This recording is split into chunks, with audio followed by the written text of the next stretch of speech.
Okay. We are prepared to go live, setting up the meeting on Facebook Live.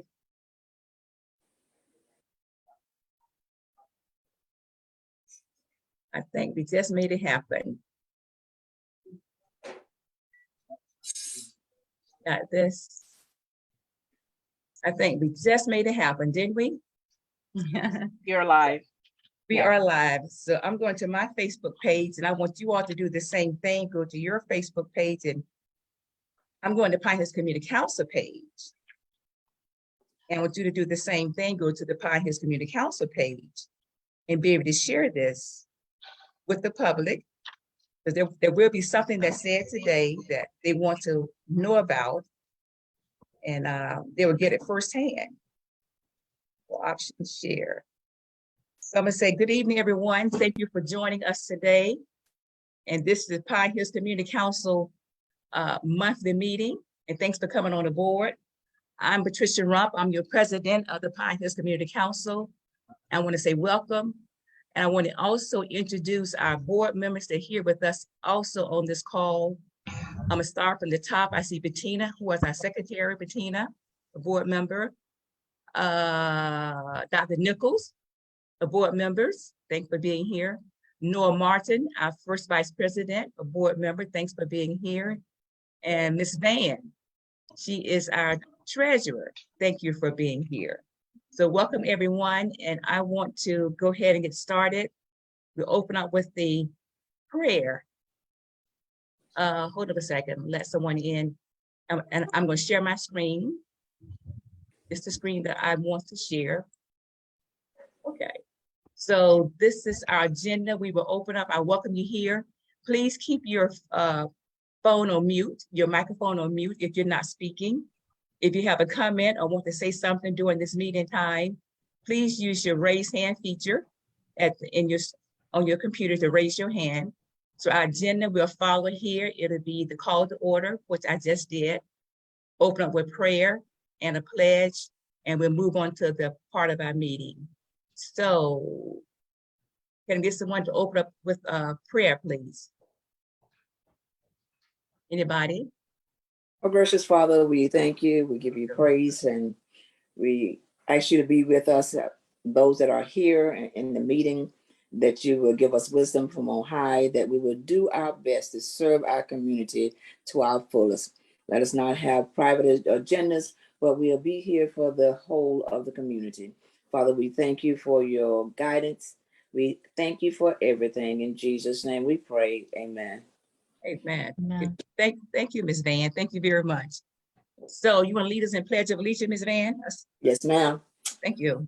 I pledge allegiance to the flag of the United States of America and to the republic stand one nation under God, indivisible, with liberty and justice for all. Thank you, thank you. And again, welcome everyone for being here with us tonight. And for those that is watching us on Facebook Live, again, thank you for joining us on Facebook. And if you have opportunity, just click that share button and share this meeting tonight with some of your friends. And those that's on the Zoom call, hit that share button and also share. So thanks for being here. We have some special guests here. I want to recognize and welcome any elected officials that's here tonight. So our elected official that is here, we have Commissioner Moore. Yes, hello, Pine Hills Council. It's great to be with you tonight. I was at the Hobnob, so anxious to hear how much money you made and were able to. Wow, okay. To put in your treasury. I wanted to report on one item and then talk a little bit about the Corridor of the Year contest that Hiawassee is going to be competing in October. But the 1st of June, we did 2 cleanups. First 2 weeks in June on Clarkona-Coe Road, and they turned out really quite well. And I don't know how many of you, I know you were there, Patricia, and we did way more than just picking up trash. We painted 3 walls and got the wall by the what is it, the Elks Club down there, and then Clarkona Cove, we got that painted. I had to do all the close work around the lettering because we didn't quite have the right brushes, but we had enough paint. And the one exciting thing was Huntley Park ended up, because a painter came from Wekiva Springs to paint the wall there, they sort of paid it forward and then pressure washed another wall.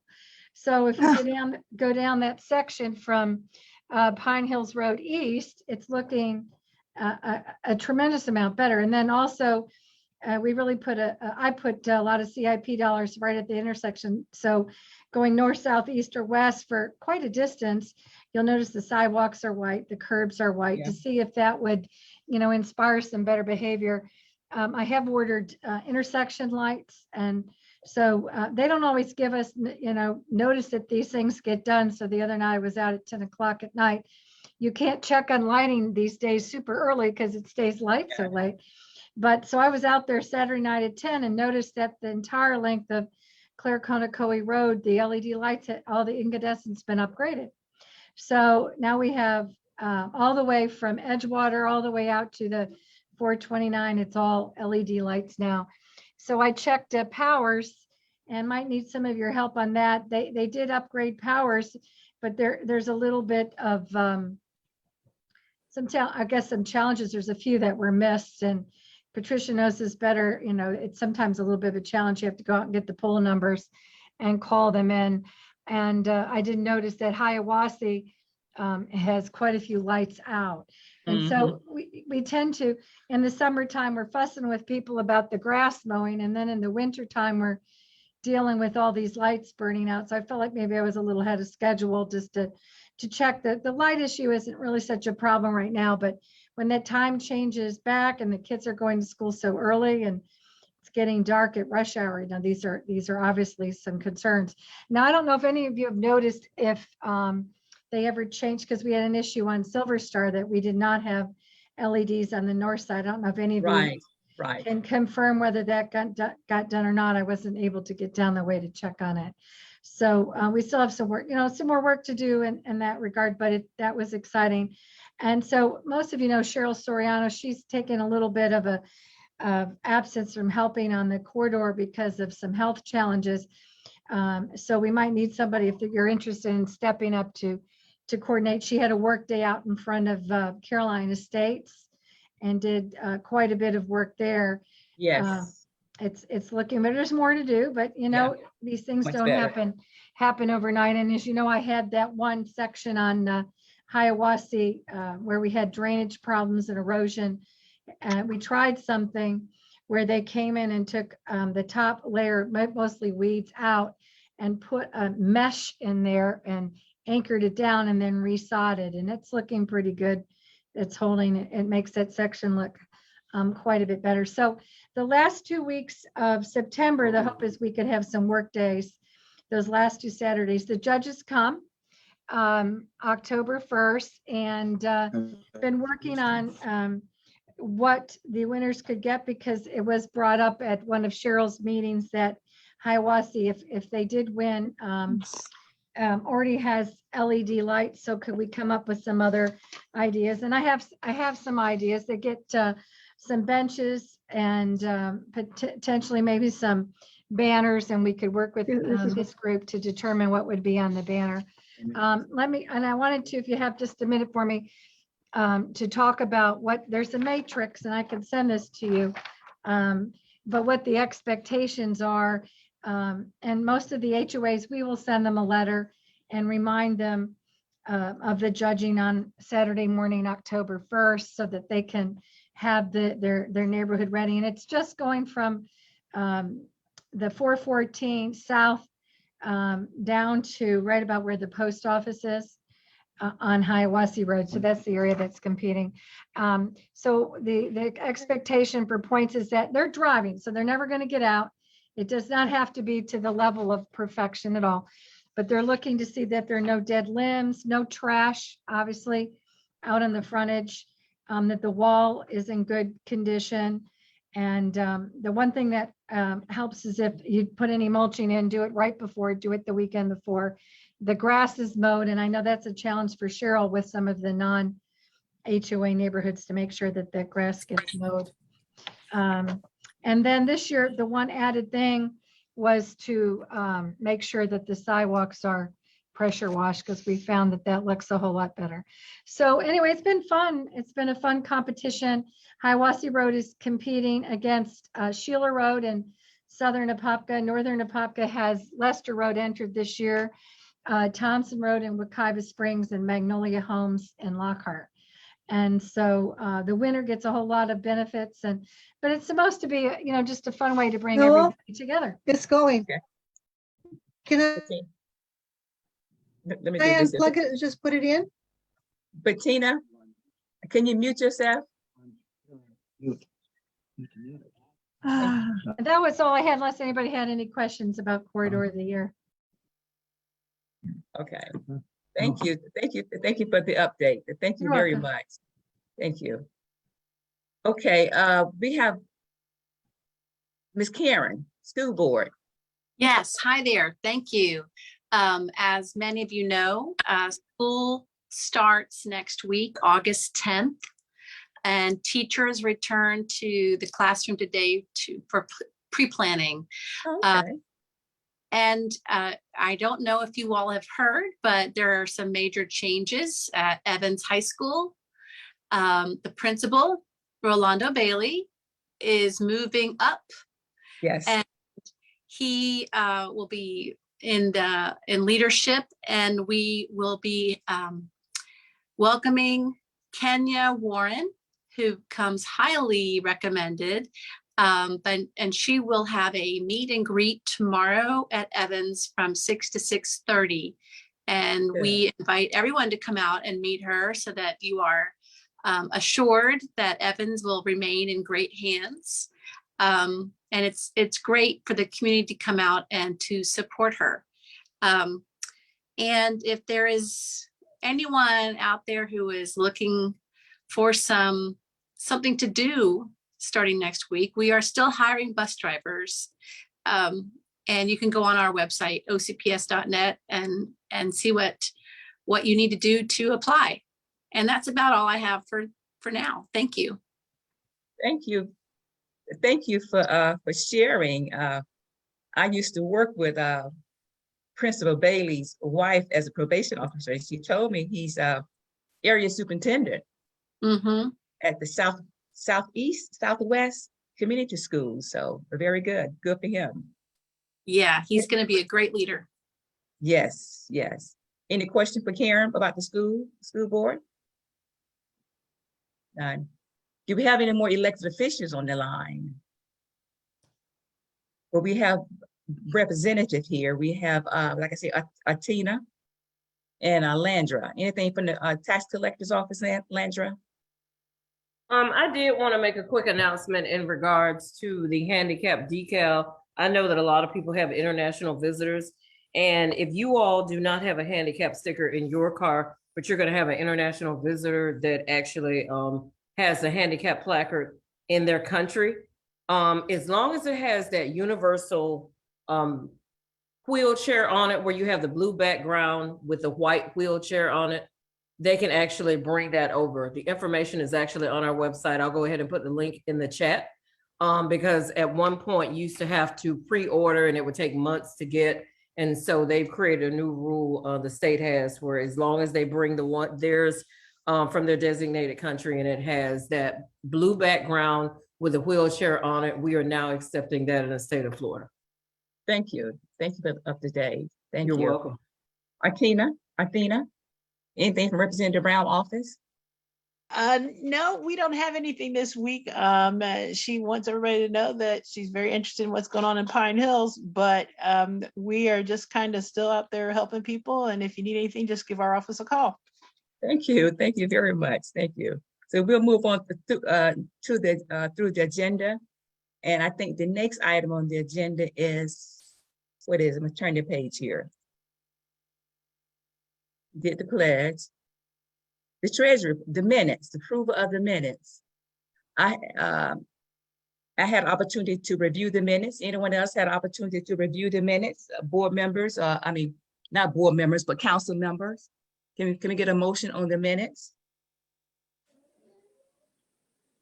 Well, I read it and I move that we accept the minutes as printed.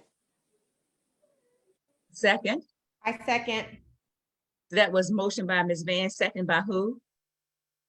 Michelle Bell. Thank you, Michelle. Are there any objections to the minutes being approved? Okay, so the minutes are approved. Thank you, Bettina, very much. And the next thing is our treasury report. Ms. Van? All right, as you see the treasury report before you, for the month of July, we had others, which is basically money that we received from our hobnob, was $11,916.64. That was our income for the month of July. Our expense for the month of July was $5,086.98. And again, those expenses are also related to the hobnob. And as you go through our operating funds, as of the 1st of July, we had $20,228.79. Our income for July was $11,916.64. Our expense was $5,086.98, which gave us an operating fund of $27,058.45. As you look further down on that list, you also see our savings account. We have a savings account at Chase. We got a 1 cent interest for the month. And so that leaves us with $1,625.44. We also have a savings at SunTrust of $7,784.28. We got a 6 cents interest. And so that gave us a total of $7,784.34. So as of the 29th of July, what we have on hand is $36,468.23. Are there any questions? And thank you, Ms. Van. I know we said our income for the month of July was 11,000. Right. But that is not our final from the hobnob. No, Yeah. because we got other outstanding expenses. That has not been clear. We have checks that have been written that has not been clear. Yeah. And then there's okay, so we'll give a final budget for the hobnob, which we did pretty good for the hobnob. Thank you, Ms. Van. So can I get a motion on the minutes, please? I mean, not on the minutes, but the treasury report, to approve the treasury reports. Anybody make a motion to approve the treasury report? I do. Yeah, It's I Bettina. move. Yeah, Thank you. I'll move. Bettina seconded. moved. Thank you, Noah. Mhm. Are there any objections to the treasury report? None. So the treasury report is approved. Thank you. The president report, I'm just gonna be brief on the president report because after the president report, we do the sheriff report. Just quickly with the president report, we're looking to go in person for our Pine Hills Community Council monthly meeting next month, September. We got approval from the county to be back in the Pine Hills Community Center. So we're looking at going back in person in September. We're going to work out some things to see how we can do in person as well as Facebook, do a hybrid meeting. But right now we're going to move to in person for September. The other thing is we're also coming up to the end of the year, and the board has been talking about recruiting board members. So if you're a Pine Hills Community Council regular member, has been on these Zoom calls, and think that you would like to join the board, send me an email to let me know, so we have some interviews and talk to you more about your purpose and how you're helping to move the board forward as being a board member. We're looking to recruit board members and give you more of the criteria of what it takes to be on the Pine Hills Community Council board. So look for that. If I don't hear from anybody, I will be sending out letters to let you know that we are interested in recruiting more board members. Other announcement I would like to make is that Ms. Van and I and a couple of us went to a community meeting in District 6 on July the 25th. And that community meeting was centered around a rezoning project that wants to take place in District 6, but I saw Rose Nancy on the line. Rose, do you want to address this? Rose Nancy? Okay.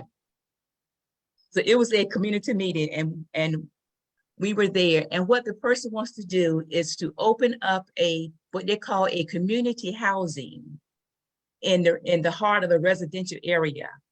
And the young lady who want to open this community housing is requesting a zoning change. And she needs that zoning change because there is a similar community housing less than 1,000 feet from what she wants to open up. A matter of fact, it's like 500 and some feet from what she wants to do. And according to the zoning rule, in order to have this community type housing, where she want to open up a housing to house adults that's dealing with autism or mental health issues. Mhm. And so we was at that meeting and several residents from that area was there. I don't live in that area, but it's across the street from Evans High School, almost in Normandy Shores, across from that Taco Bell on Silver Star, from the old Burger King, and that neighborhood on the south side of Silver Star. That area is called Normandy Shores. So anyway, there were several residents that was there that was not for the zoning. So I'm bringing this up because there is a zoning meeting on Thursday at 9 o'clock. I plan on being there. I'm not sure if Ms. Van is going to be there, but Ms. Rosa Clown was there. And to also speak on behalf of the resident that was there, there was an opposition of open up another community housing less than 1,000 feet in a residential area. So that's my report from the president report. Any comments or feedback? Can you please share the planning meeting details in the chat or maybe repeat them? Yes, it'll be, I will share, who is that, Michelle Bell? If I may, Yes, ma'am. Patricia, Thank you, Rose Nancy, thank you. if I may, if you require further details, I did post the community meeting notice on Commissioner Siplin's Facebook page, which is at Commissioner Siplin.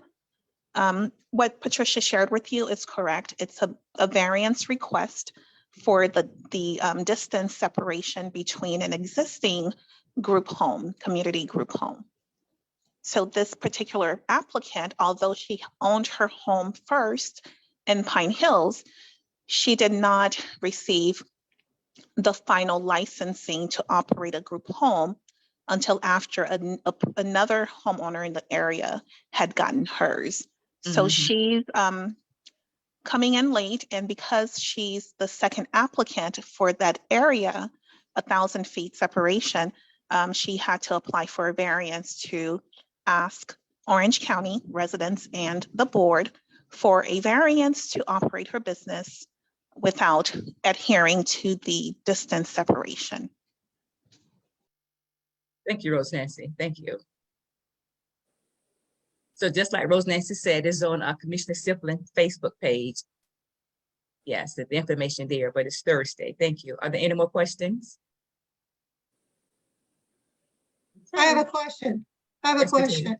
Yes, Bettina. What is the time frame that she put in an application? How long after the first one was approved? I mean, was the first one already in existence? Or did Correct, Bettina. The first one was already in existence, Okay. which for is some- why this applicant is applying for a variance, Okay, asking for a variance for the Right. separation. okay. And the people, the people who live around that second site are the ones who have concerns?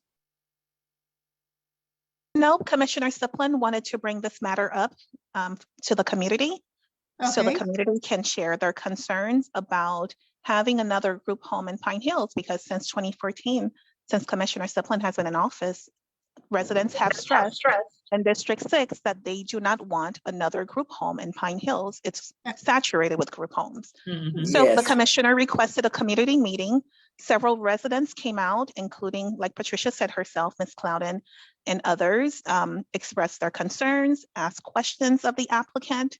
And the next opportunity to share your views on the matter will be this Thursday during the Board of Zoning Adjustment meeting at 9 a.m. Okay, Then the third opportunity to share your views is when this item will come before the Board of County Commissioners on August 30th at 2 p.m. okay. All right, Thank you, thanks for Rose. the clarification, Rose Nancy. Are there any more questions? Hey, Patricia, and Rose, thank you for that information, Rose Nancy. Is this in an A1 zoning for residential that the first applicant was approved for? Did that one go in through the proper channels to get that approval? I'm not sure I understand your question, Dr. Nichols. The first applicant that was approved, or the person that had the first group home there, it's an A1 zoning as well, residential. Right, the entire area is a residential. Right. It's non-residential. It's Okay. not the zoning that's in question because it is a home.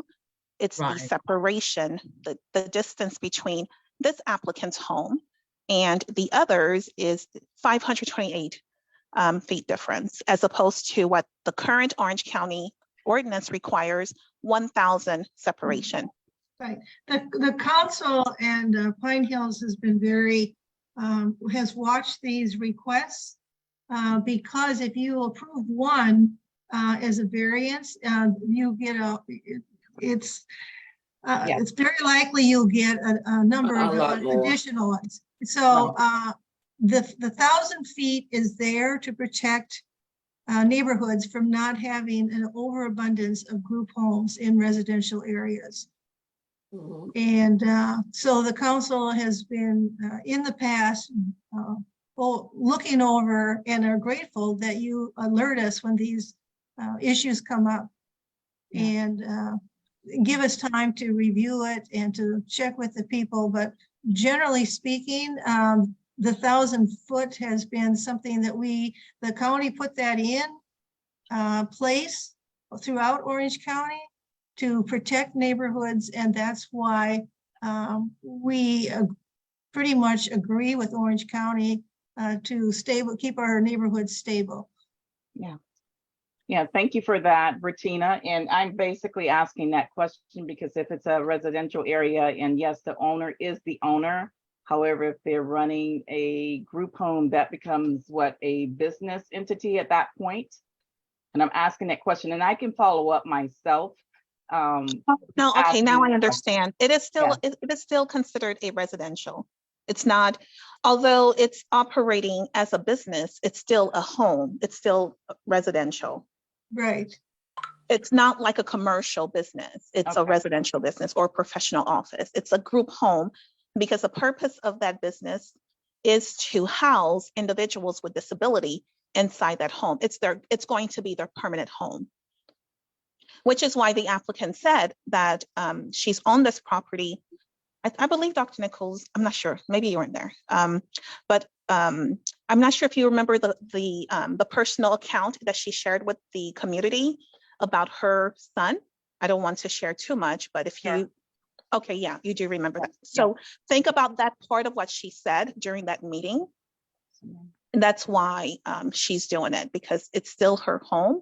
And in the future, she would like for it to be her son's home. You know? I would say she doesn't live there. She just bought the home. She's not a resident. She bought Right, that. she does not live there. She does not Right. live there, but it's still her property. It's Yes, still it's a her pro- home. Yes. And in the future, she would like for that that group home to be a place for her family member. Okay. Okay, all right, thank you for that. We'll follow up. Thank you for the alerts and the heads up. We'll be there. Okay, thank you. Thank you. Okay, we'll move on to our sheriff report. Captain Ela, we got Captain Ela, and we have someone else from Sector 3 on the line. Well, that's Yeah. you, Captain. Yes, okay. How are you tonight, everybody? The other Good, thank person you. is probably my special projects deputy, Travis Radigan, which several of you have been working with on many Yes. projects. Superstar. I'm so lucky to have acquired him. I can't say enough about him. He makes me tired watching him. Anyway, give you a rundown of what's been going on for the year to date for traffic stops, because traffic is a very important issue within Pine Hills, as it is in all of our communities. We have conducted 1,491 traffic stops in Pine Hills since January 1st, and we have issued 503 citations since January 1st in Pine Hills alone. What we have noticed over the last 4 weeks is an increase in what would be categorized as aggravated persons crimes. A lot of those are crimes of violence. They are shootings. And the vast majority of those are either interpersonal relationships with people who have individual beefs, or they are feuds between criminal groups. Sadly, most of those are very young people. They're teenagers to late teens. And we receive very little assistance from the victims that are shot on those, but we find other ways to try to mitigate those issues. The other things that are typical for summertime for us that have been up in the last 4 weeks are auto thefts, residential burglaries, and auto burglaries. Those are normal trends for the summertime because, again, sadly, when the kids have idle hands, they seem to go out and do these things at night. We made a number of significant arrests in all 3 of those in the last month, however. And we hope to see those numbers go down through the cases that we're working and when school starts. And as our school board said earlier, school starts next week on August 10th. We will have heavy enforcement out for the next 2 weeks around all of our schools. So for everybody listening tonight and all of your friends and family, I can assure you the next 2 weeks is not the time to speed through a school zone or pass a school bus with its red lights on. There will be a no tolerance policy for us. There will be citations issued out for those because obviously we want to keep our kids safe. It seems people forget about those safety rules as school has been out for the summer. We have our Pine Hills Establishment Day Parade on our calendar for December 10th. And we're excited to be involved in that again. And Dr. Nichols has a contact for other assets within the agency. If there's some other specialty assets like the mounted patrol and things like that for your parade, she'll be communicating with Brooke Eckenrod from our agency to hopefully get some of those involved for you. As I said before, Deputy Radigan is working very hard with several of you to resolve some of the ongoing issues, some of the blights within the community that we can impact. And even if there are things that we can't impact, he's very good at connecting with some of our other public and private partners to try to resolve those issues. And I think hearing from Ms. Rumpf and Ms. Nichols and others that he's being pretty successful in resolving some of those. Some of those take longer than others. If any of you have driven by the Old Agape school recently, you'll see the changes that are going there. We're still patrolling heavily some of these stores and stuff that surround that old property where there's still some criminal activity, and we continue to focus on that. And the last thing that I want to tell everybody is if you were familiar with Captain Joe Carter, who was the Sector 1 captain, which was the north side of Silver Star Road, Pine Hills, he had north of Silver Star Road. Captain Carter has moved to our Criminal Investigations Division, and we have a new captain in Sector 1 who is not here tonight, but I'll get her on the next meeting. She's out of town right now. Her name is Ashley Strange. She's coming from the office of the sheriff. An incredible lady, incredibly skilled, intelligent, and diligent, and hard worker, and you will find her very pleasant to work with, I'm sure. And with that, I am open to questions and concerns, and I have my pen ready to go. If you got, raise your hand. We're going to use the raise hand mechanism. If you have any questions for Captain Ela, please use the raise hand. Use your raise hand mechanism. It's down to the bottom where it says more. Those 3 little dots where it says more. Raise your hand. Raise your hand in the air like this. Then I recognize your hand this way, Bettina. Somebody raise your hand. So thank you. I don't have a more on mine. Okay, well, okay, Bettina. Go. I recognize you, Bettina. I just want to know how to spell her last name.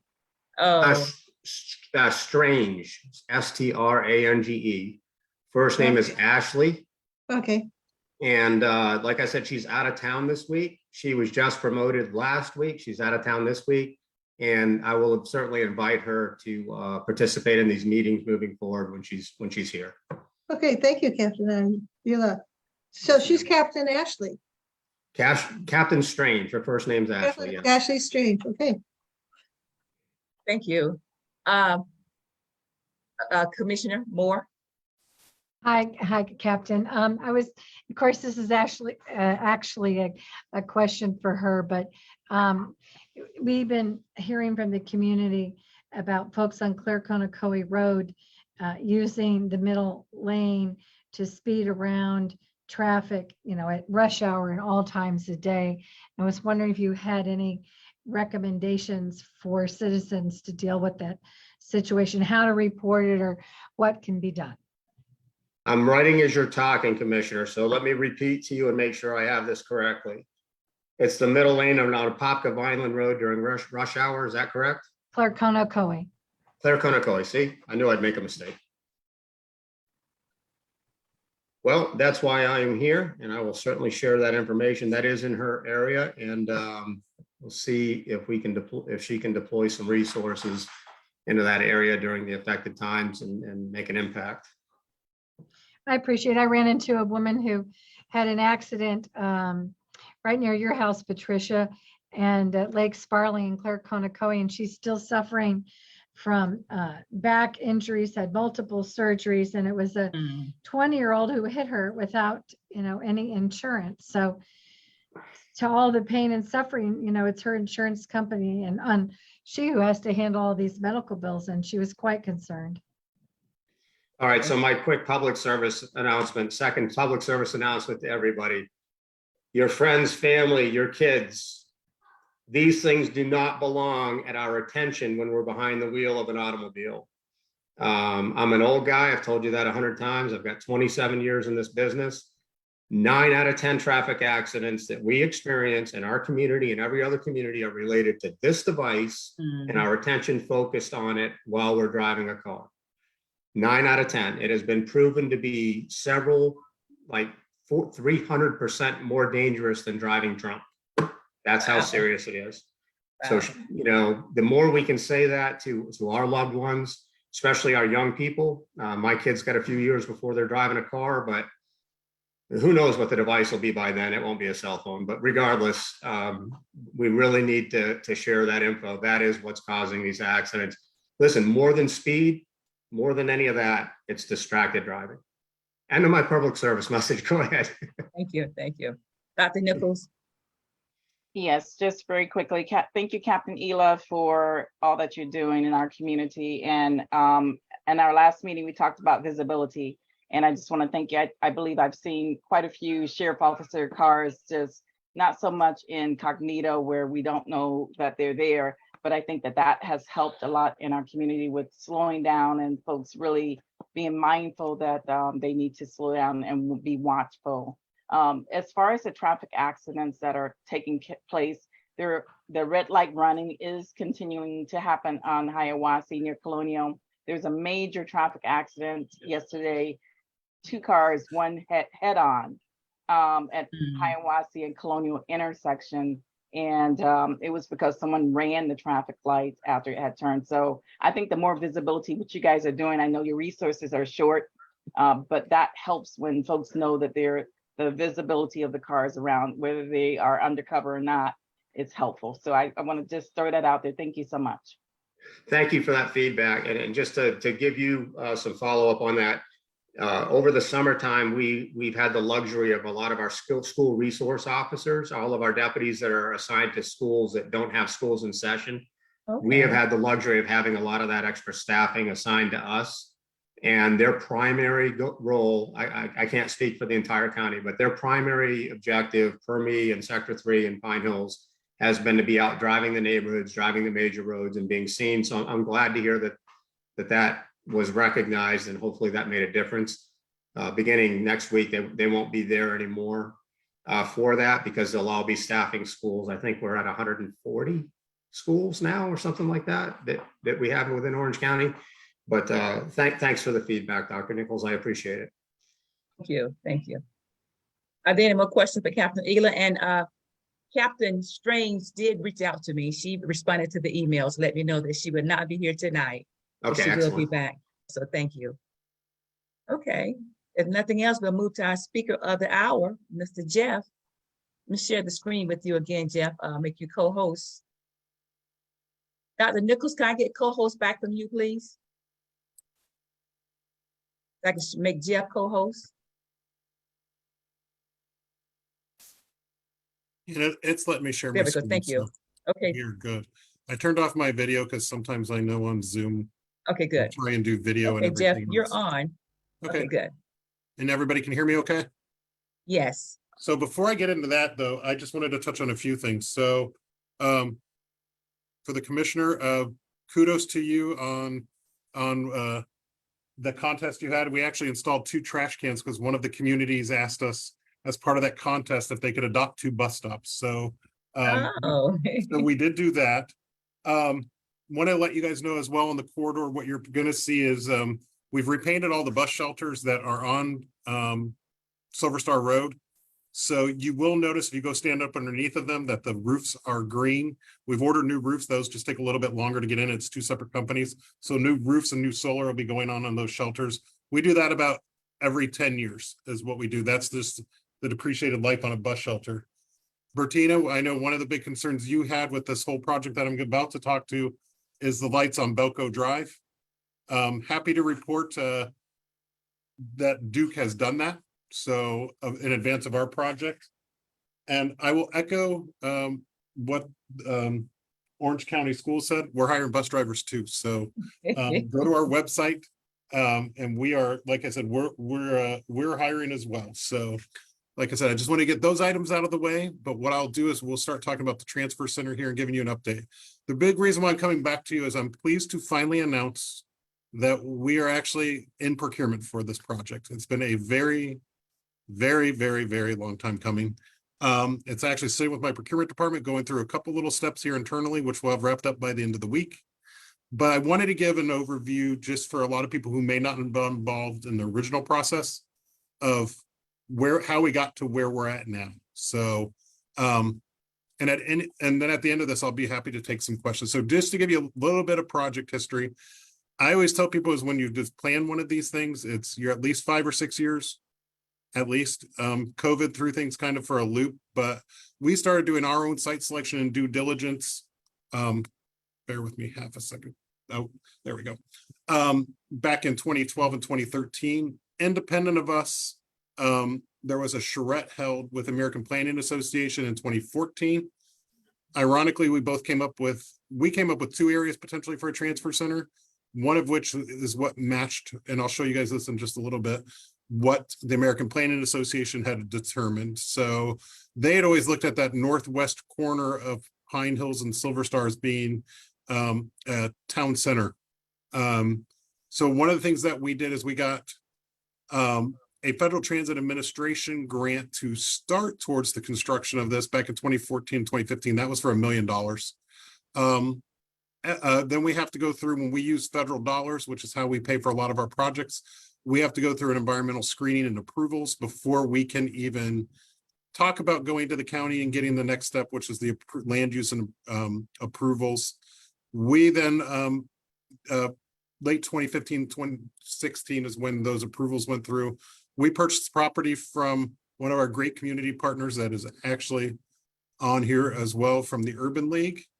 And then we wanted to build a transfer center truly that the community got involved in. LYNX didn't want to come to the table, said, here's what we're building, take it or leave it. We wanted to truly involve the community, and I'll get into what we did on that here in a little bit as well. So we did those in 2018. Final design we completed in 2020. Permitting took a little bit. COVID threw things kind of for a loop.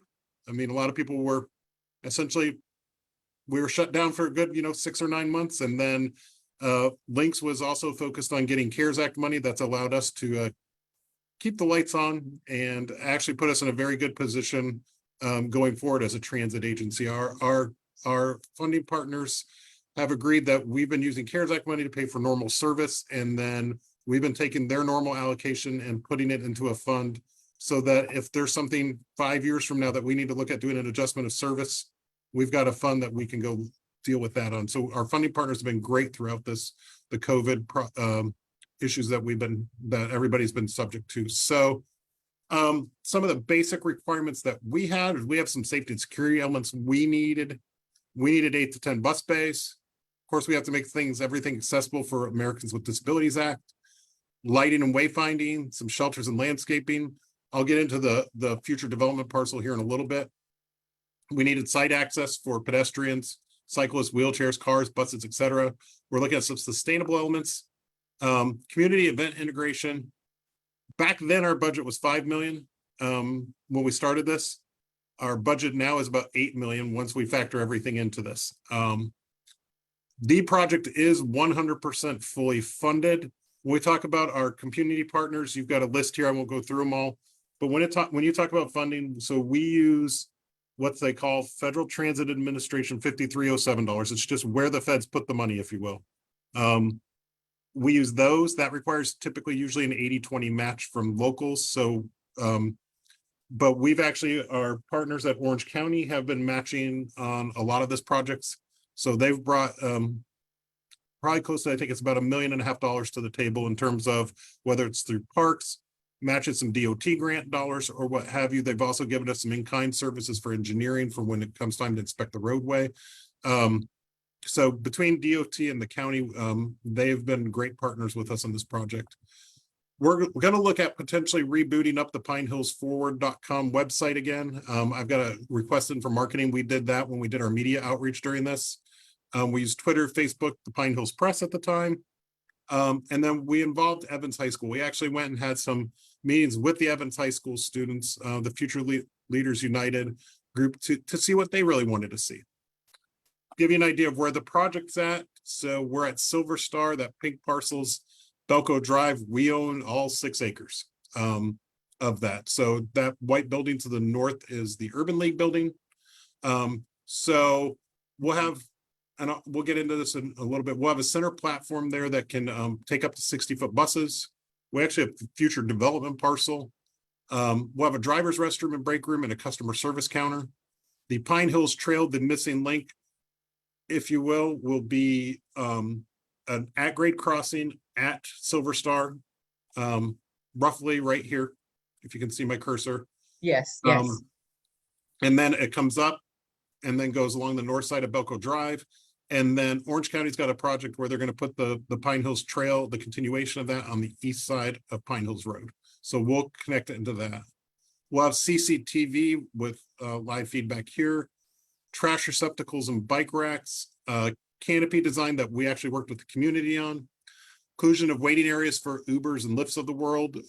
We actually do have also parking for the Neighbor Link as well that serves Pine Hills. We got some community event integration, and where we can, we'll put solar, and then we've got a rain garden instead of just a boring old retention pond. So when we did our initial design sketches, so it was kind of fun. I know, Bertina, you were there. I remember when we were doing this, we bring in our architects and they start drawing on a piece of paper and we say, yeah, no, we don't like that. Oh, okay, maybe we like that. So it was kind of actually, we did, I think it was 3 design charrettes that we did over the course of time.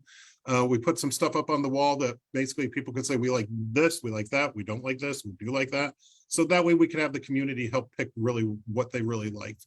So that developed into this, which we did go back to Duke Energy on. I will have to give credit to Duke.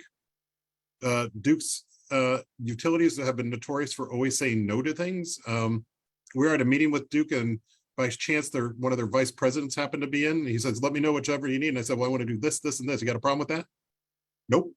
He said, we're trying to be more customer centric and community oriented. And he's like, if that's what'll do it, we'll do it. I know one question that Ken Dwyer always has is about about doing a clock tower. We're not doing a clock tower because we're going to have actually at every bus bay will be real-time informational signage.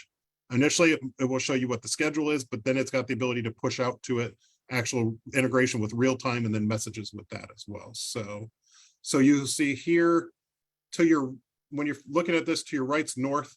So this is the rain garden, instead of having just, like I said, a boring retention pond. This is the parcel where we'll have the ability to go and do some future use. Actually, let me get to the next one. Here's LYNX's initial building. Future development parcel, there's 48,000 feet. We're approved up to 50,000 feet. We've got some on-street parking here. Bus access is here for the bus loop. Then we do have bus only for this here. What we've got as well is this will be parking. So this will either can serve this, the future building. This festival area is a gravel parking lot that you'll see here. We've got it so that we've got shared use with Central Florida Urban League, can be their overflow parking. And when it's not being used for that, that can be used for, like I said, we call it a festival area. Rest of this ends up being the power line easement. One of the things that, just in terms of sometimes what took a little bit of time, is if we had a discussion with one division of Orange County, sometimes that triggered a discussion with 2 other departments of Orange County and 2 departments of DOT. So sometimes the simplest question, trying to get all those people together, usually took like 2 weeks or 3, sometimes 3 weeks to get everybody together. So I know one of the things I appreciated with Bertina on this project when we first started out, her biggest concern was, how are we going to make everybody talk together to make sure everybody was on the same page? So it was a challenge I accepted, and I think we did a pretty good job, because this is what we ended up with of what it's going to look like once we're done. Nice. Everybody wanted to see something. A lot of folks, when we looked at canopy designs, we had some pretty boring stuff, but everybody wanted to see something that looked like LYNX Central Station. So that's what we'll end up with in terms of the, like I said, for what the transfer center will look like. One thing you may not see in there is LYNX is looking at, between now and the next few years, we won't have a single diesel bus ever in our fleet again. We're either going to have compressed natural gas, and eventually we'll go to electric. But the way it is now is that we're doing what's called depot level charging. If we can't, we won't put an electric bus on a route unless that route can fully take the distance that electric bus can go. And right now those only limited at 200 feet. So there is not electrical bus charging on here. We are looking at some partnerships for doing vehicle electric charging as well. So we'll make sure that's conduited for and that type of stuff. So next steps are, like I said, procurement. We'll work on getting this out on the street. Their goal is by mid to late next week that it's out on the street. After which I can't really talk. I can talk about conceptual stuff, but nothing beyond that, because we'll be in the cone of silence. So I can't talk to contractors. So if you do know contractors, once it's out on the street, we use the way that most agencies like us do this is we put it on our website through a program called Demand Star. So we're encouraging everybody to bid on this.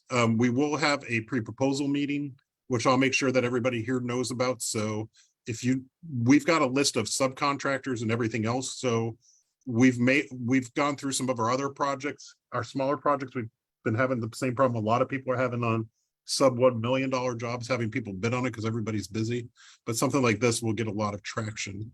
But so it'll be on the street, something like this with an $8 million budget. You want to keep it on the street more than 30 days. So it will be on the street through September and October.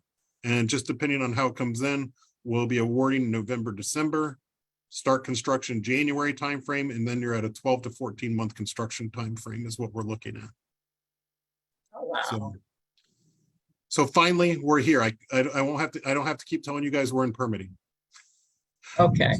So, but with that, I'll open it up to any questions that anybody's got on this. If you could stop sharing, Jeff, so I can see if there's any hands raised. Yep, sorry about that.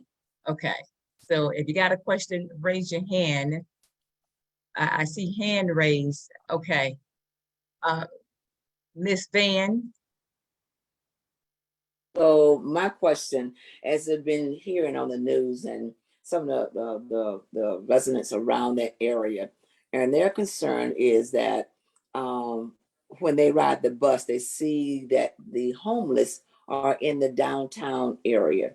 What is going to keep the one in Pine Hills not becoming, what's in place to keep the one in Pine Hills not becoming a homeless place, a resident for homeless people to hang out?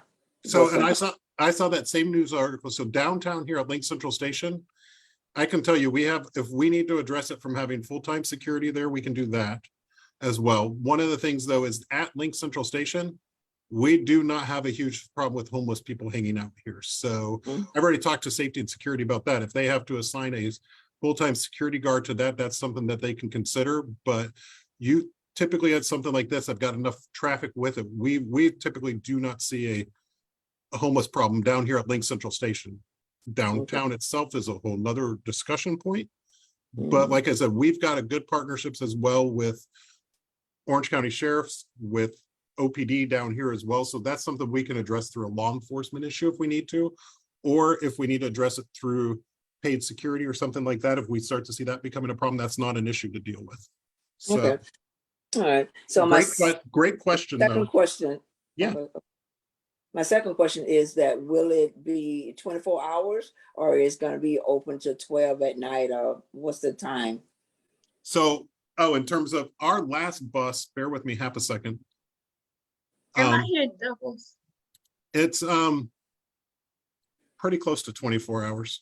It is so the other thing though is we will not store buses here. We will not start buses here. So you won't hear a bus starting up like they do first thing in the morning. So the other thing that we're also going to get is at that intersection of Belco and Silver Star as well. There is a full access light. So it will be we convinced DOT to give us a signal that doesn't meet their threshold in terms of spacing. I'm not sure how I managed that one. Well, that's at Silver Star and Belco. And Belco. I'm still to this day, I'm still amazed we were able to get them to do that. So maybe I just gave them enough of the blinking of the eyes that they said, okay, fine. But bear with me, I'm pulling up one of them. The 125 is Silver Star Road. And it starts at 4:20 in the morning and goes till 12:29. So 20 hours of service. All right, thank you. Yep.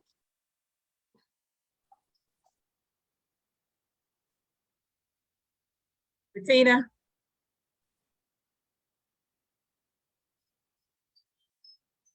You're on mute.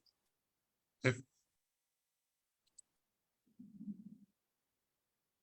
you have a groundbreaking date? No, we won't have a groundbreaking date. Another good question. Once we know when we're going to be awarding to the contractor, we'll have a groundbreaking date. So we'll make sure Community Council, NID, Glenn, Urban League, and everybody is invited to that. So we'll make sure for that, and then the ribbon cutting itself. So What is the schedule, Jeff, for procurement? How long do you have it on the street, and do you take usually to decide? Yeah, so on this, like I said, it's they should have it on the street starting, they're hoping by the end of next week.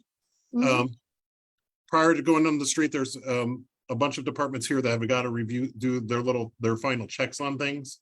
So most things we keep on the street for 30 days, but something like this, and I'm just going to round to the end of a month. So end of August, let's say we've got this out on the street, keep it out there on September, October, we'll keep this one out on the street for 60 days. That gives us 30 days for them to ask us questions. Usually we give them a week to ask questions because a lot of our projects are relatively small. Something like this with this level of complexity. And the beauty of this is our engineer that designed this is also one that's going to be overseeing construction. So, and so, like I said, hopefully by December or January is when we're looking for award, just depending on the source evaluation committee on something like this. We'll probably have it for about a week. So the first of the year? Yep. New year, okay. And then 12 to 14 months is what we're looking at construction time frame. Finally. Yes. Okay. So I was worried that I was going to be retired before we got this done. Yes. Glad you're still here. That's awesome. I think Christiana? Christiana? Sorry, I guess I was on mute. Thanks, Madam Ruff. Thank you, Jeff, for such an excellent presentation. It's really just great to see. Well, I should say first, I'm Christiana with the Nature Conservancy. And for me, just seeing your presentation, I just thought it was just a great way to see the work you've done, trying to incorporate all those green infrastructure elements into the design process, and also the really deep engagement that has gone into the design process. But then you mentioned having a boring old retention pond, and that just screamed in my head like, no, we should not have that. So what are your plans in ensuring that that's not a boring old retention pond, Yeah, but a well, pond that provides multiple benefits Yeah. and it's functional as well? we have one boring retention pond because we had to. The other non-boring retention pond is actually a rain garden. So what we did is, one of the things that we wanted to do is, let me go back a little bit. Also, just since you're with the Nature Conservancy, one thing you'll be happy to know is there's no sand skinks on the project. We had to do a sand skink survey as part of it. So you see here on the left side of the screen. You're that- not sharing your screen Oh again. gosh, Okay, I'm sitting there please. saying, do you see on the, you'd think after this many years, I would have Zoom figured out, right? You're not alone, There we Jeff. go. We're all getting used to, we're still getting used to it. So this is the little boring retention pond because it's an existing one that we're going to be planting some cypress trees around it as well. Because right now it's just a bunch of old scraggly palms. That's expanding an existing one. What we did over here was instead of, here's a better view of it. Instead of this just being what they call cells for retention and being subsurface, we decided to make this a rain garden. So that way we've got something pleasant, something that encourages some diversity here of some, if we want to try and attract a little bit of wildlife, some birds and what have you to it. But yeah, so we've got a rain garden going in here. So Is that irrigated? so yeah, there's a Is we're it putting- irrigated yes. or is it an irrigation-free landscape? This one I know they're putting in, actually, you know what? I can double check the plans. Yeah, I think I'm just thinking out loud here. It would be better if it's an irrigation-free landscape. That way we're conserving, water. Yeah. Oh, if it's free of water, it'll die. Irrigation-free landscapes are perfectly designed to Yep. do both. It's beautiful, but yet it's not. It's really low maintenance. And I'm gonna see if I can look up the plans real quick here while we're talking. So I'm gonna, if not, what I'll do though, We have reclaimed water across the street. at the water plant. Bettina, hold on, because there's other hands up here. Hold on. There's other hands that's been raised. We got, Ms. Jackson hand is raised. We got Okay. Dr. Nichols' hands raised. So, Ms. Jackson, please, Christiana, and then, if- what I'll do Dr. though- Nichols. Christiana, if what I'll do though is if you don't mind, I'm gonna put my email in the chat. Just send me that as a formal question, Sure if thing. you don't mind. And then that way I can respond back to you. That's great. I actually had an additional question, but I would send that as an email. Yeah, what other questions you have? I'll let Miss Jackson and Miss Dr. Nichols to go because they've had their hands raised. Okay. Yes. No, thank you so much. I Thank you. appreciate it. Thank Jeff, you. this was an awesome presentation. It's going to be a beautiful thing that's going to happen for our community. So you said the project is going to last for about 12 to 14 months. Are you looking to hire within the community for this project so that we can also help our brothers and sisters that are probably looking for some work, and maybe some even local contractors that may be NBE certified that may not have had an opportunity on a major project like this before? Excellent question. And it's one I've actually posed to, we've actually just recently hired a diversity and equity person here at LYNX in the past, actually 2 months. So one of the things I've challenged them with, because they asked me what they needed, I said, I've already challenged them to as part of this, when we go and do our pre-proposal meeting and what have you, is to make sure we're engaging that way. One of the things though is, bear with me half a second here. Our in-house counsel that's actually in charge of that department already got some ideas of of groups we can reach out to as well. So we're working on, because that's one of the key parts that I wanted to make sure is that we've got every contractor that's got the ability to be able, even if they're not able to get bonded at the full, for a full $8 million. I want to be able to see that they've got subcontractors that maybe we've got them a concrete sub that can get bonded for half of that or what have you. So to that point as well is I will also follow up with her as we've got we're working on having actually that discussion between now and the end of the month of what that's going to look like as well. So. Excellent. Thank you so much. We appreciate it. Yep. Thank you. Dr. Nichols, please. Hey there, Jeff. Thank you. The plan seems very strategic and comprehensive. My question relates to the revitalization of the area and the upkeep and maintenance of that very large transit location that's going to be there. I know that you all have probably put that in your plans. Yep. Is that available to review? Because that's going to be a major consideration with so many people coming through the area and being at that area, and the concerns that are already very prevalent in our area with the cleanliness, et cetera. So that is critical to have those elements there, and also advertising and communicating with the patrons that ride LYNX services. And we know that it's a constant concern for our area across in unincorporated Pine Hills and across the area, with litter and trash being left at the bus stops for so long, and with a shortage of human resources to help clean it up. It's something that is certainly, I would hope, is going to be embedded in the plan, because it's going to certainly, once this thing kicks off and we get the ridership here in the area, it's going to be something that we need to keep a hold on there, over and monitor. And then something like this, we would likely not be relying on that contractor that we've got, that we've been having some issues with there as well. So I will be happy to follow up with our operations people, so I can get you a little bit more details of what to share your concern with them. So the plan on something like this, though, it's less than 3 miles to our operations center, so that can get a lot more eyes on something than a single bus stop over 4,500 square miles. Yeah, I'm just thinking, because it's such a strategic and comprehensive plan, and it's so beautiful that you all, that I'm seeing in the illustrations and the but we got a plan for this related to what to expect with the number of people coming into the area. It's going to be, we don't want it to be problematic. We want it to be something that's going to a ray of sunshine on the area, and not to have to come into an area that's already cluttered with litter and trash and then have it expounded upon by additional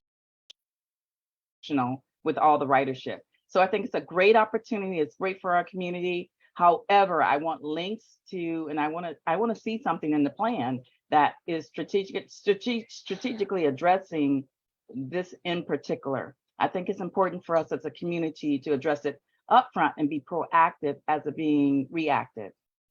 No, and I'm with you with that with 100%. So I'll get with my operations team, though, just so that way they can share what their plan is on that. So I'll be happy to work on that for you.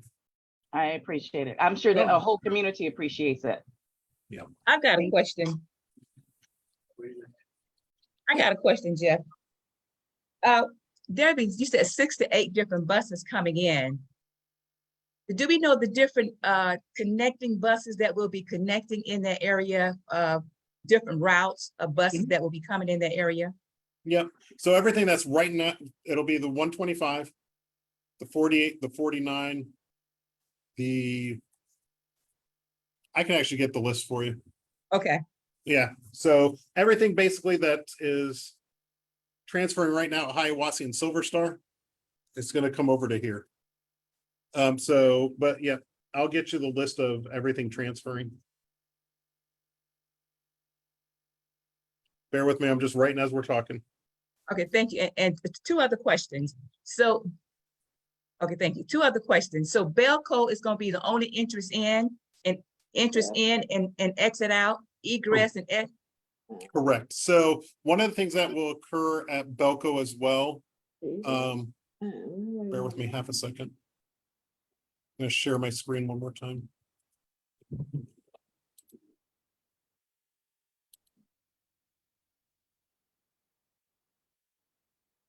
So let me go back here a little bit.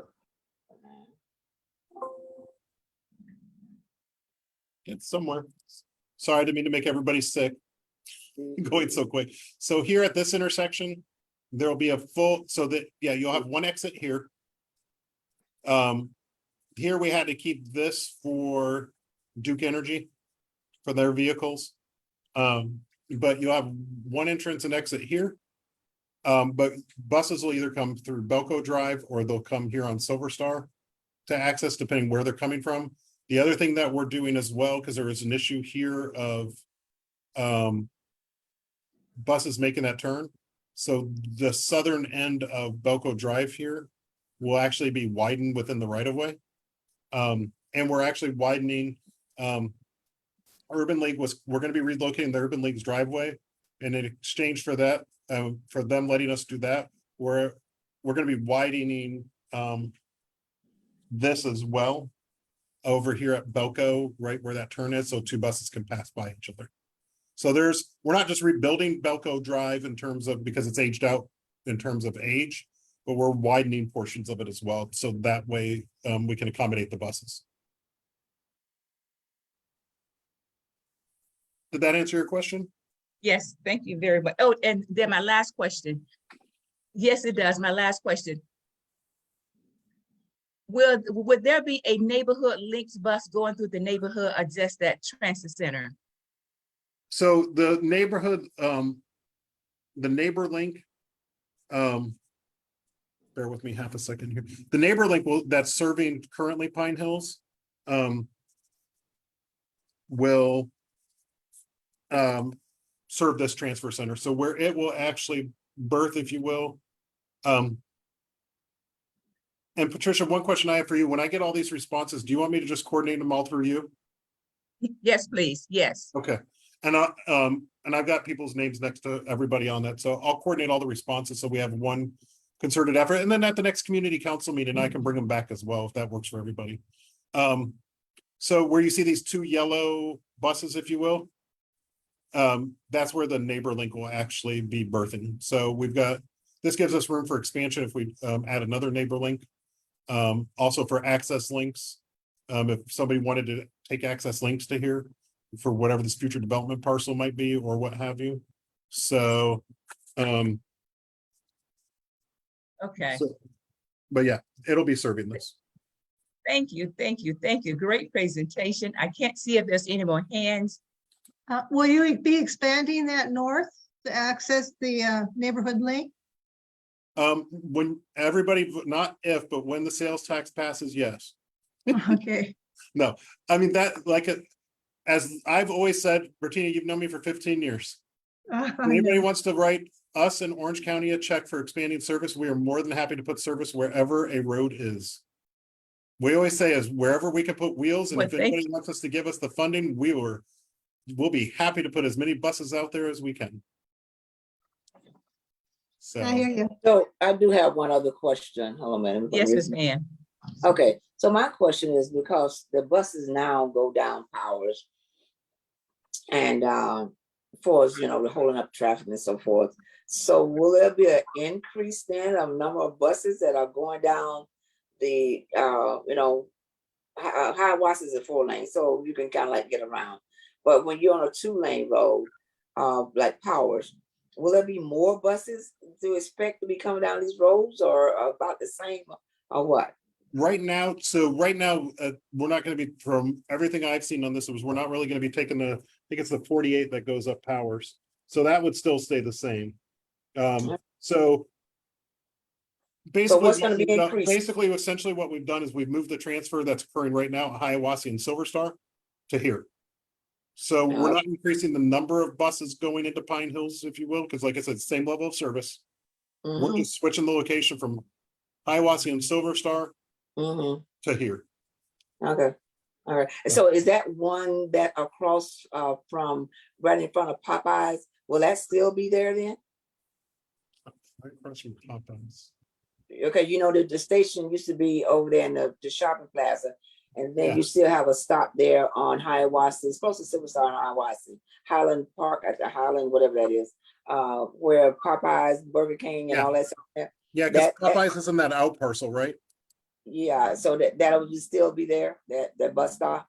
Yeah, let me bear with me. I'm pulling it up right now. Thank you. Thank you. Now you got me hungry for Popeyes. Well, you can eat it later.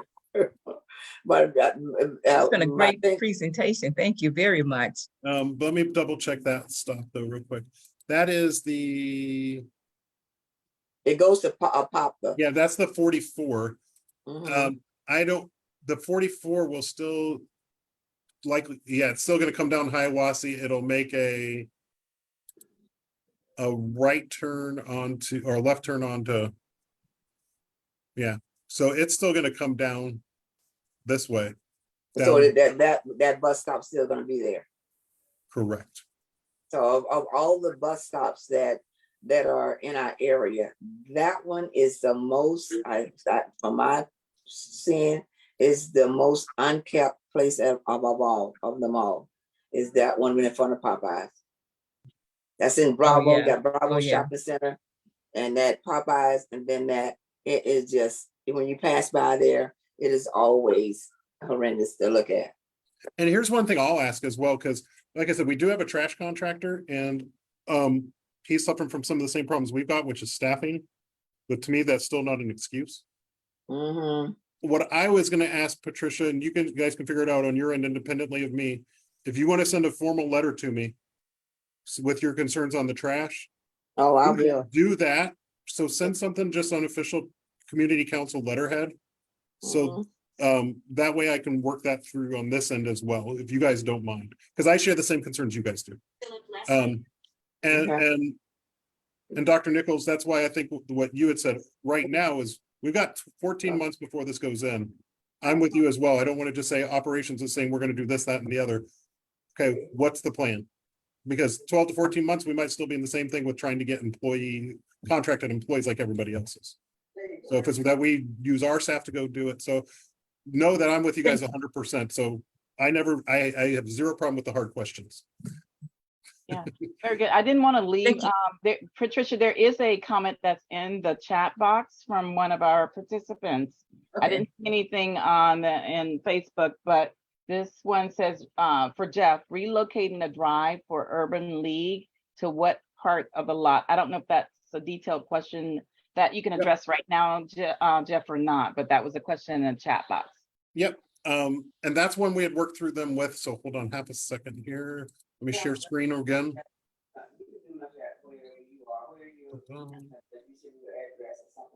Okay, everybody can see that? Yes. Okay, so. Yes. Right now, the driveway is here. It's basically right next to the property line.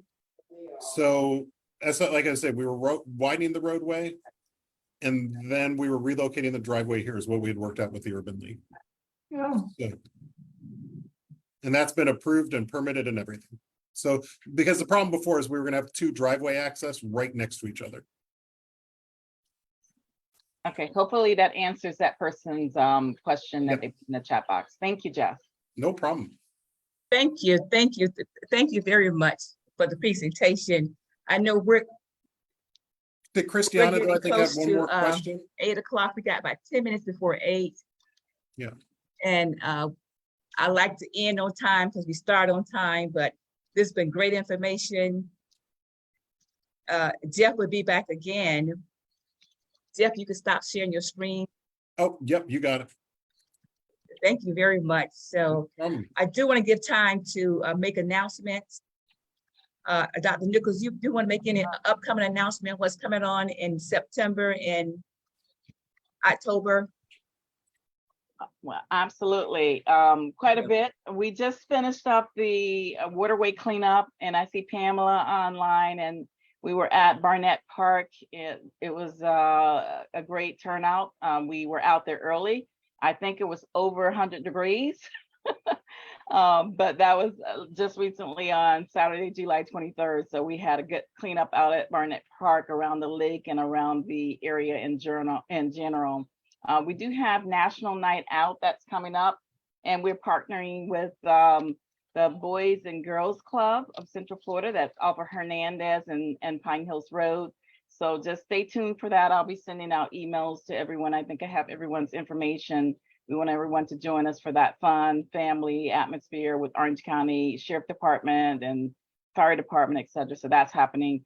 And the big one, Sheriff Eli is not online right now, but he did mention that earlier. We are preparing for the second annual Pine Hills Establishment Day Parade. And I don't know if Rosalind is online tonight. I don't believe she is, but she, I, and Patricia and the Pine Hill seniors with Larna and others are working together to make that happen on December 10th, 2022. It's a Saturday. It's at 2 p.m. It's going to be bigger and better, and lots of family activities this year. We're just considering everything that we got back from the surveys last year and taking that and growing this year so that it's going to be even bigger and better.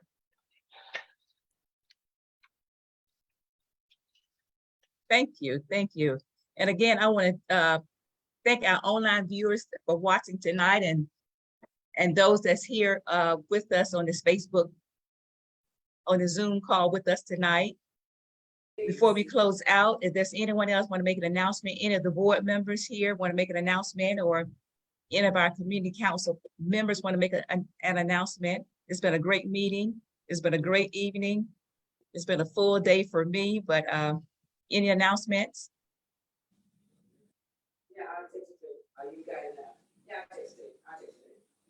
Well, I'm gonna close out and say, if you're not a member of the Pine Hills Community Council, ask yourself, why not? All right. Love you too. Bye-bye. It is a great resource for the community. We're doing things in the community. It's only $15 a year for seniors, $20 a year for an adult, $50 a year for organizations, $100 a year for business. Or you could step it up and be a corporate partner, just like JP Morgan Chase in Pine Hills, or like the Orlando Regional Foundations, being a corporate member. Because all that we do, we put it back into the community. You can see our work, you can see our efforts, you can see those that's partnered with us, and know that we're doing the great things for this Pine Hills community.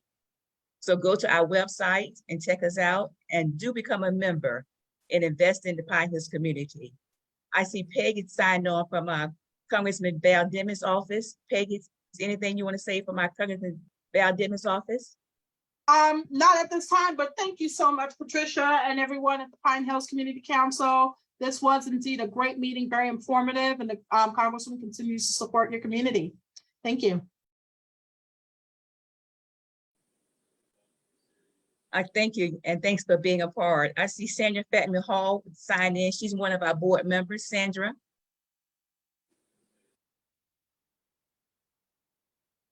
Okay.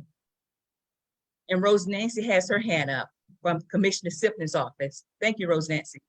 Just a reminder, thank you, Patricia, to everyone, that Orange County Utilities Department is conducting a smoke testing program this week.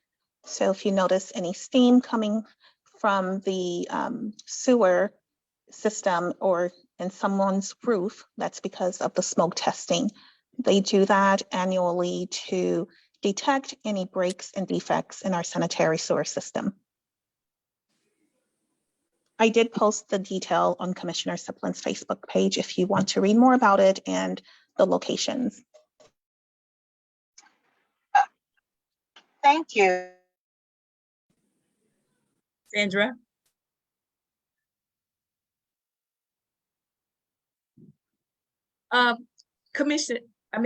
Rose Nancy, quick question. Do you know what was the problem for that flow of water on Powers and West Colonial Drive by the Barnett Bank? No, I do not. Okay. Can you email me, Patricia, after this meeting, or call me? Okay, thank you. Thanks. Okay. I have a question for Rose Nancy. Rose Nancy, quick question. At one point, the commissioner was going to do something on on Silver Star and Pine Hills Road, designs and all that stuff that came through. Is that still on the drawing board, or has that been suspended? Nope, it has not been suspended. In fact, I shared an update on that project last week, I believe, or 2 weeks ago. Procurement on that project closed. that Okay. week. And so I'm not able to talk about it, just like Jeff said Oh. earlier for procurement. We're in the Okay. blackout session, but I did post Okay. that on Facebook. All right. Oh, okay. Thank you. Very good. Hey, Madam Dr. Robin, Nichols? I just have one more comment. I see Christina. I hope she didn't log off. Christina from Nature Conservation. Just to let you all know that we're working, the council has been meeting with Christina and her team, and we're working on a grant to hopefully help us with some nature conservation, that to bring in some additional tree canopies and things like that with Orange County within Pine Hills area. So that's something forth and coming. Just know that it's happening, and we're trying to bring all parties together with this grant, and we hopefully will get this grant. So thank you, Christina, for that. I just want to give you a shout out.